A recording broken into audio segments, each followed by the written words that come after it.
You ask Tiger to solve. This deals with linear equations with one unknown. The final result is x equals 3. Let's solve it step by step. Simplify the expression. Group the coefficients. Find the lowest common denominator.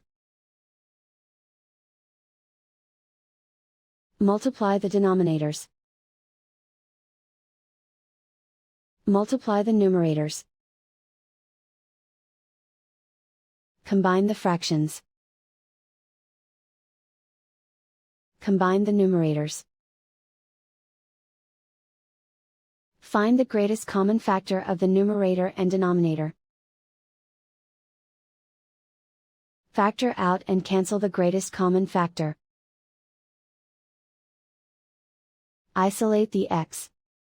Multiply both sides by inverse fraction 24/17.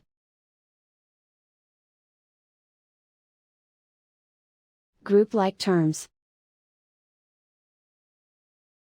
Multiply the coefficients. Simplify the fraction. Multiply the fractions.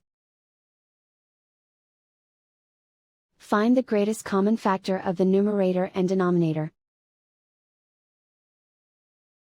Factor out and cancel the greatest common factor. And so the final result is x equals 3.